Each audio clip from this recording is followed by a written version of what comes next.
Hello and welcome to another day of Smuggler Classic previewing, building up some hype for the final.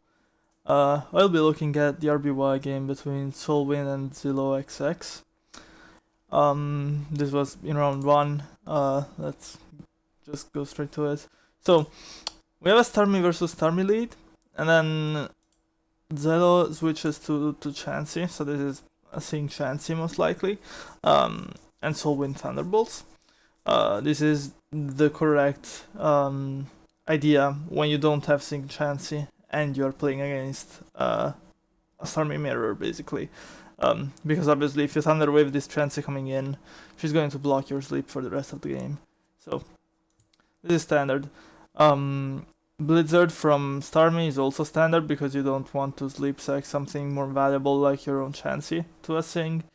So this all is correct. And then we see a direct Executor switch in. Now this is not exactly conventional because you know that the Ice Beam is coming, and in fact it does come here. And so you do take a third of your health on Executor, which obviously is not great. But the thing with this opening line is that you do get to sleep Starmie immediately. And so after Starmie goes, your opponent doesn't really have a lot of reliable psychic resists. They may have something like another psychic in the back, like probably Alakazam or something. But it is very possible that you will just want to explode this Executor very quickly. And sort of, not really care about how much damage is taken because you just want to sleep and then get rid of another Pokemon and then go from there. And indeed, that is the plan that SoulWind has in mind in doing this. You can see the Sleep Powder, and then the Psychic once, and then immediately, it doesn't waste time, immediately goes for the explosion. And obviously ziloXX cannot exactly do a lot to stop this. Because of course you could like go back to Starmie and do some very bold play like that, but then you've just gone to Chansey and took up Psychic for no real reason. Like, it is possible to predict these early explosions on turn 6 explosion is quite early, quite rushed. But people do it because it is effective, because no one goes Chansey and then immediately goes back to Starmie like that so early on in the game when this Executor is still very healthy and is still somewhat expected to try to stay in, The expectation here is not that this Executor explodes. You could make the argument that people need to start predicting this sort of early explosions a bit more against Executor because it is a common line nowadays for these builds. But generally speaking, this is a very good idea from SoulWind to just land the explosion now that it's unpredictable, now that the Executor is healthy, so people don't necessarily expect you to click the boom button yet. And just get rid of the chance immediately. Because obviously sleeps have gone off, both sleepers are dead now, and yeah, it's basically an even game except you have a Chansey and they have some other Pokemon, but Chansey is generally considered to be better than other Pokemon in RBY, of course. So yeah, this is an opening that actually Sing Chansey should win, and it does win it because there is this unreliableness with the whole explosion idea here. But since SoulWind does manage to land it, the game is actually, even if not a bit SoulWind favored here. So we see the Chansey come out, Thunder Wave on Snorlax. The fact that it stays in indicates that it's probably Reflector counter.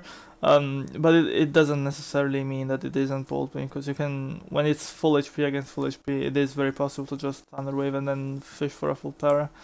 So we do see Reflect, Body Slam, and Seismic Tosses. And now this, on paper, is quite good for SoulWind, because this Snorlax will be forced to, well, it's paralyzed, so it's forced to, try to rest at some point, which should give him the upper hand in terms of tempo and pressure in general. We do see that it reflects, of course, so it's not for attacks. But obviously it would not have come in this position if it wasn't a rest Snorlax. So that's fairly expected. And we can skip through a few more turns of reflect mirrors.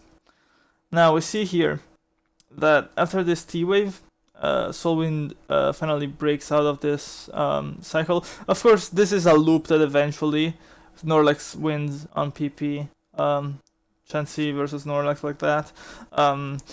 But of course, the weakness of Snorlax in that matchup is that it has to rest so often, and you can just bring in a special attacker to pressure it at some point, which is eventually what SoulWind does here.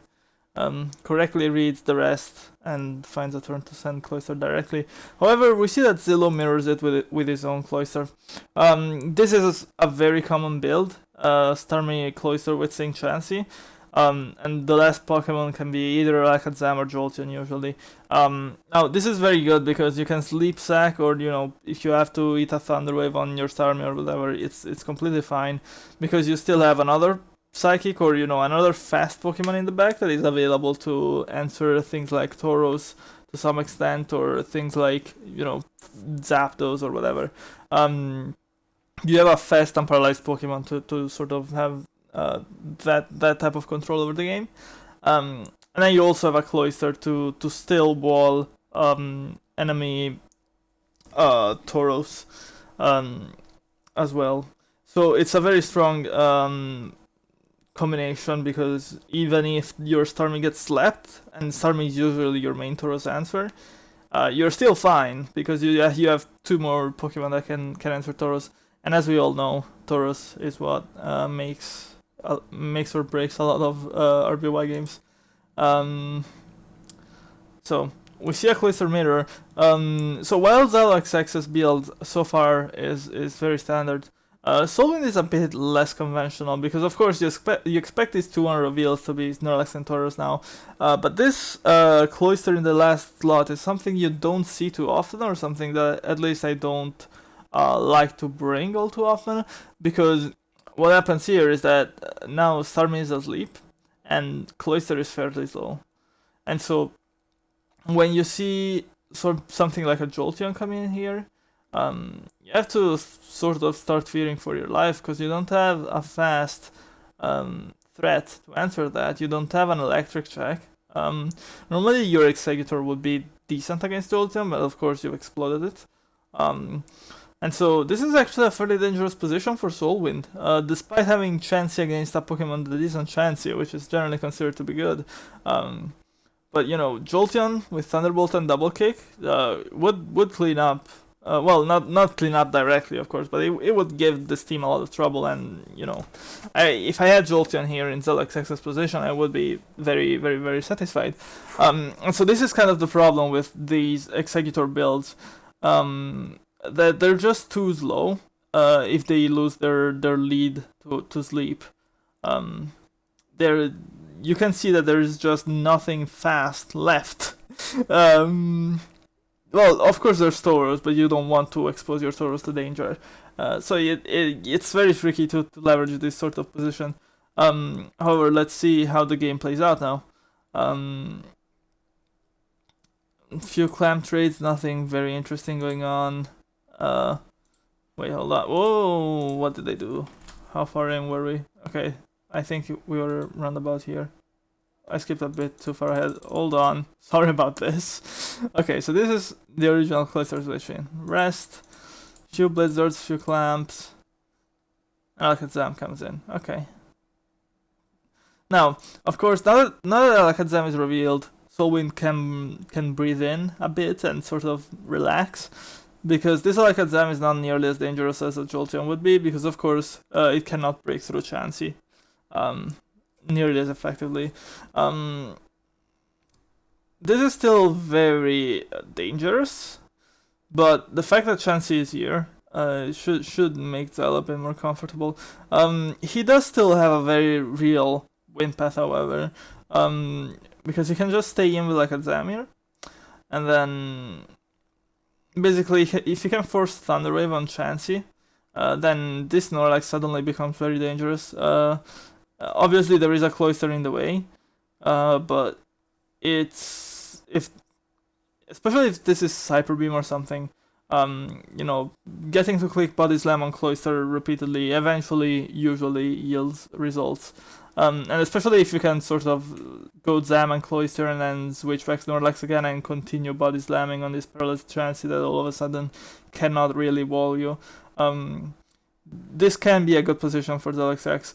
But of course, now that Alakazam is revealed against Chansey, it's a bit more of an even situation compared to what you would have in mind if this was a Jolteon. Or God forbid a Zapdos, which is a rare but possible last one here. So yeah, I would say SoulWind brought a team that is a bit risky because the matchup against Sync Chansey plus Starmie Cloyster Jolteon, which is a very common build, is so rare. But I don't know if ziloXX has played it before. I don't really know about his RBY that much, so maybe this was careful scouting. But if it wasn't, then I would advise SoulWind to reconsider these team options, because you can see that if there was a Jolteon here, he was in very big danger, because Chansey obviously drops to double kick crits, and Tauros cannot take a Thunder Wave, Cloyster cannot take a Thunderbolt, and Snorlax isn't particularly happy to switch into Jolteon Thunderbolts either. So this is good for SoulWind now, but well, it's fine for SoulWind. It's not good. Xylo does land the Thunder Wave actually. So he has definitely some fighting chances, though he will need to wake this Snorlax up, which isn't the easiest thing in the world. But yeah, SoulWind's team choice is perhaps a bit risky, to say the least. Okay, so now Tauros comes in on the resting Snorlax, which is a good idea. You want to punish this as much as possible, because obviously if he wakes, all of a sudden your reflect chance is paralyzed, so you're starting to suffer the blows from this lax. However, there is just a Cloyster chilling. Body Slam does paralyze, but this isn't a huge deal. Cloyster can just rest this off. I do want to say that this team would benefit a lot from having Thunderbolt on this Tauros for exactly this specific matchup. Where, you know, Jolteon would give you trouble, but if you put Thunderbolt on your Tauros, all of a sudden this matchup is not a problem anymore, because you just go Tauros on this rest, and on Cloyster you just click T-Bolt and destroy it completely. So this is the sort of situation when you're bringing this offbeat teams with sort of, you know, a slow Pokemon or something that isn't exactly, you know, squeaky clean. And does have some trouble matchups. This is when you start considering those tech moves on your Tauros or your Snorlax or whatever. These Pokemon with a bit more flexibility in their last slots. You can definitely drop EQ for T-Bolt here, because of course Tauros still scares Jolteon even without Earthquake, because Body Slam into Hyper Beam of course kills. And Thunderbolt just gives you so much more agency in this specific matchup, because you can all of a sudden control the flow of the game with your Tauros on the Sleeping Snorlax. So yeah, that is maybe a tech that SoulWind should have considered. However, you know, it's not there, or at least if it's there, he plays very conservatively, but it's probably not there. We see a few more turns of sort of positioning, nothing really interesting going on, because both teams cannot really break. Chansey cannot break Alakazam cannot break Chansey. Chansey can't break much of anything, in fact, it just lets Snorlax wake. And of course, SoulWind has a very difficult to penetrate defensive structure here with the Chansey and the Cloyster and the Snorlax. So, Xylo finally wakes his lax, but is behind in tempo, so he will have to reflect and rest again. So Cloyster comes back in, it's another Blizzard, and now Snorlax goes back to Cloyster, wakes him up. Now, you can see that ziloXX is on the back foot. He has both sleeping Pokemon, while both of SoulWinds are awake. So there was definitely some good control of the game and some good reads by SoulWind to get to this position from what was originally an even state. And he needed to do this because otherwise this Snorlax would have been a bit dangerous. But all of this tempo generates from the fact that SoulWind's Chansey was actually able to take Snorlax's one-on-one, because of course from that original rest, SoulWind got to start the chain of Cloyster Blizzards, and then later on more Body Slams and so on, and it all generates from the fact that this Chansey can recover without giving up much tempo, while Cloyster and Snorlax have to rest, and they do give up a lot of momentum whenever you click the move, but you have to click the move obviously, because otherwise your team just folds. And now we see some more turns. Body Slam, Paralyze. This is very scary. And the rest goes off. And we're back here. And now, oh, sorry, I skipped over an important turn. A crit paralysis on this, and a clamp. Now, this is a peculiar situation, because you normally don't want to stay in with Snorlax and Cloyster, but here, you actually kind of just want to wait out the clamp. But then again, you can also just switch, and because if the clamp misses or Cloyster full paras, then you can finish it off. However, when you look at SoulWind's rest of the team, I don't really love going Tauros because it takes chip damage. Obviously, Chansey is lower, so you cannot do that. And going to your own Cloyster would actually require you to hit a clamp yourself. So I don't think SoulWind's best play here is actually to just stay in with Snorlax and wait for the clamp to run out and just Body Slam again. But I do understand not wanting to let this Snorlax go, because of course it is very handy defensively here. But yeah, so he goes Tauros, takes 14% on Tauros, which is, it's not the end of the world, but it's not exactly relevant because this is now in range of something like a Zam crit. So I'm not the biggest fan of letting this Tauros take chip, but because especially after you get this crit para here that completely breaks the game open, the game is very much in your favor, and so the more you can help your odds to not get bullshitted by a crit in the end game, the better. And I think staying in with Lax was the ideal way to do that, but it's whatever. It ends up working out. SoulWind does quick clamp, hits the Starmie, tries to go Tauros on it, but no, Zalo goes Zam, and now Zalo Zam pressures Chansey with a Psychic, drops.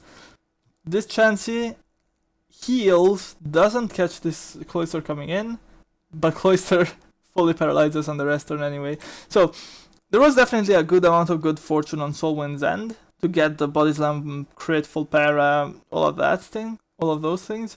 But you did see that ziloXX's Snorlax and Cloyster were sleeping already, so it was likely just going to be a matter of time until something happened, because ziloXX was not clicking many attacking moves, it was clicking a lot of rest and a lot of, trying to survive, while SoulWind was firing off all of these Body Slams. You see the Body Slam count, ziloXX has used 5, SoulWind has used 9, and most of these Body Slams were actually on the Chansey with a Reflect up.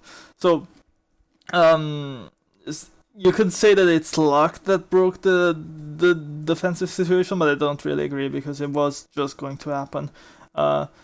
Obviously, as Snorlax hitting a crit and paralysis is unlikely as an individual event, but as a whole, this was very likely to go in SoulWind's favor after Zalo started being forced into these rest cycles. So now once that the Cloyster is dead, this game is quite trivial. I will still show the rest of it, but it's pretty much done. Because this Cloyster is now really, really dangerous. You see here Zam on Lax on Zam, and then Chansey on Lax, and then Cloyster on Lax to be safe, and then a Blizzard and a Freed for good measure. This completely buries the game now. You can just get rid of like a Zam and Tauros with your own Tauros with some proper posturing.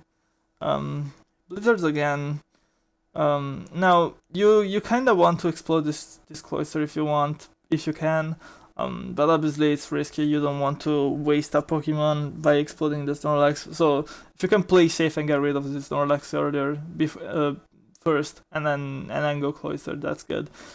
Chance's Thunder Wave is now incredibly scary because you can go Starmie to absorb it, but then you're going to a sleeping Pokemon which can be switched back on. And then if you don't go Starmie to absorb it, you just land it on either Alakazam or Tauros, both of which are terrible for Xylo. So this is really about to end. You can see the Psychics, sure, a drop, but it's not quick enough to kill before the Thunder Wave lands. Now Soft Boiled.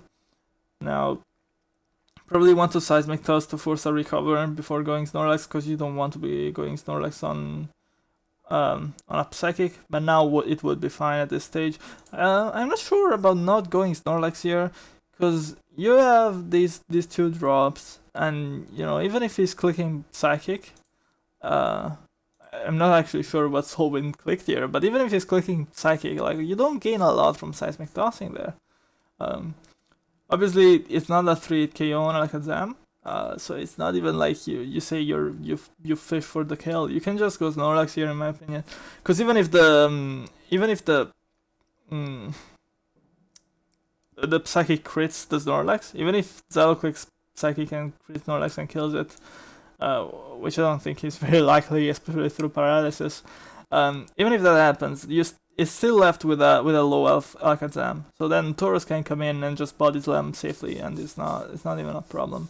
And even Cloyster at that stage, it really doesn't have a hard time just clamping once and then blizzarding to kill this. So I don't understand staying in here. It lets Alakazam recover, and then Psychic can do some damage. And it does do some damage, and all of a sudden this game is not looking so comfortable, though it is still very, very, very favored for SoulWind. So yeah, he has to clear the drops by going Starmie. Thunder Wave is fine play. Tauros comes in, SoulWind goes, you know what, fine, I'll just sack this, it doesn't matter anymore, I'm so far ahead, which is correct. And now Cloyster comes in. Cloyster, of course, is very dangerous. You only have the Sleeping Starmie to stop it, and it's not very good at doing that. This Clamp is very ballsy, because if at this stage you would expect Xylo to start just staying in and praying that the Starmie wakes, because he has no other win condition really at this stage. Except maybe, like, you know, Tauros going Super Saiyan, but even then there's a 93% Cloyster, so that's very difficult. So it basically needs the Starmie to wake. So to clamp on a Starmie that is trying to wake doesn't seem optimal to me. But it does do it, and somehow catches the Alakazam switch. And now ziloXX tries to run out these 7 clamps by switching back and forth, but I think that's actually incorrect. I think you should just stay with me and just hope for an early wake, because you don't have any other win conditions at this stage. However, now that Alakazam has been brought into Body Slam range by these clamps, SoulWind finally goes lax, and now the position completely crumbles for ziloXX, because Snorlax has to go, and Tauros comes in. SoulWind explodes. I suppose ziloXX could have tried to predict the explosion, but even then, just this Alakazam at low health and then Tauros, it still sort of holds to Cloyster. Even if you predicted that explosion correctly. Because even if you don't consider, you know, Blizzard and Clamp by themselves doing some very good work here, just explosion by itself after you get a minimal chip on Tauros leads to a winning endgame for SoulWind. So, yeah, this is basically over now. You can see Cloyster exploding, trying to catch the Starmie. Instead catches the Zam, so it doesn't happen. Starmie does get the 0-turn sleep, funny enough, which means the game isn't completely over, though this is very unlikely to break through this Chansey, of course. It will need to have Psychic, and it would need some serious luck to survive this. But this is what I was saying with the Clamp on Starmie situation earlier. You know, this wake is unlikely. It is 1 in 7. but it isn't completely unreasonable. And with the cloister clamps giving you turns to click to just stay in and wake, it is. I think it is a big misplay to both allow the clamp to happen. To actually click clamp is a mistake from SoulWind, and I think to actually stay in or to actually not look for that out from Zilo is also a mistake. Because when you're in that sort of endgame situation where you are 2 Pokemon down and very, very unfavored, it is really dangerous to not go for these low odds plays. Because what else was he going to try to win that game? He needed like two Hyper Beam crits to win that game otherwise, which of course is much less likely than 2 or 3 Hyper Beam crits are much less likely than a simple early wake. You see early wakes all the time; they're not that rare. So I think this is something that was very disrespected by both players. The possibility for an early wake, and I know it's very comfortable in RBY to think of slept Pokemon as dead, because in an even game state you don't really want to risk letting the enemy Tauros in. So you don't want to leave your sleep Pokemon in. And of course, in a normal game set, there's also the consideration that things can be slept again. But when you get to the end game, slept Pokemon, if you're in an unfavorable position, an early wake becomes a very realistic place to look for some sort of comeback. Because if you don't have anything else, and Xylo didn't have much else in this position, he really should. You can really flip a game on its head. But a game that a Pokemon that you thought was dead, all of a sudden it's back in the game. It's very powerful, and so I think this was a notable mistake from both ziloXX and SoulWind to not consider that possibility. Because obviously, if you're SoulWind, you have this very advantageous endgame. You've destroyed the Cloyster, you've destroyed the Snorlax. It's just Tauros, Alakazam, and Starmie. Why ever give the Starmie a chance to wake? He was fully in control. It was not very precise to allow the Starmie this chance to wake up. Obviously, this turn 93 chance, the instant wake was always going to happen. But now the game is still in SoulWind's favor because Starmie has to recover a few times. And the body slams will flow in. And there we go. The third finally paras. Then no crits, but does full para, and so the game ends. But yeah, this was definitely, I would say, a lower quality game than the one from ABR I reviewed yesterday. You saw ABR made a lot of, his prep was excellent, his play was excellent, and there was very little that I had to criticize from ABR. But here in this game, both the build from SoulWind is questionable. Of course, keep in mind, I say this as someone who lost 0-2 to SoulWind, I think round 1 of RBY Cup, maybe 2 or 3 years ago. So, I'm not saying that SoulWind is incompetent here. Let me be very clear. I have massive respect for these players. But I have to bring into question, sort of as an analyst, this team choice. Because I explained earlier how it completely falls to Starmie, Cloyster, Jolteon, which is a very common build nowadays. So this build, I think, is not very good. The plays, I think, that endgame with the slept Starmie, that situation where the Chansey did not go to Lax on the Alakazam, I think those were some notable mistakes. And obviously you can't expect people to play perfect games all the time, but those are not, like, that Snorlax play was not a question of mind games or anything like that. It was just a question of, it was objectively better to go Snorlax there. It was there is no situation in which that play is bad or riskier. It was, I think both the team choice and the play were objectively questionable from SoulWind, which is not you know, a harsh criticism. I don't think. I think it's normal for people to have questionable games. Obviously we're here to play Pokemon. This is not an exact science.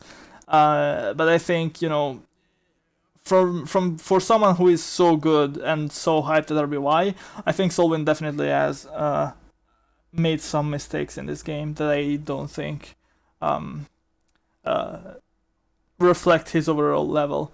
Because obviously, as I said, he beat my ass a few years ago. He's obviously a legend of competitive Pokemon. He should be doing better in a game like this, in my opinion. Obviously, he had some good ideas. The explosion, the early explosion was masterful, but yeah, I wasn't very impressed with this game from SoulWind. Not much to say on ziloXX's play. His matchup was good, but then he got caught by the early explosion, and then he was on the back foot. He needed to maybe try to get more creative with his Alakazam earlier on, because Alakazam is in a position where, you know, nothing on SoulWind's team after the Executor explosion really loves to eat subsequent psychics. And so you did see that it actually managed to force a 39% chance to switch out. So if he had done that before losing the rest of his team, perhaps he had better odds. But you know, this was a bit of an unfavorable in the game in the first place, so I'm not overly critical. Yeah, I don't think I have anything else to say on this game. It wasn't very clean from either player. ziloXX of course had that wake up me idea that he just didn't follow through with it, and he definitely should have just tried this earlier. But yeah, it was a very, you know, it was almost a mirror, but not quite. So some interesting dynamics in this situation where a player had Chansey and the other had Alakazam, and the rest of the game was exactly the same. But I think, yeah, overall, just not much to say about this game. There were a few misplays that I hope will be rectified going forward.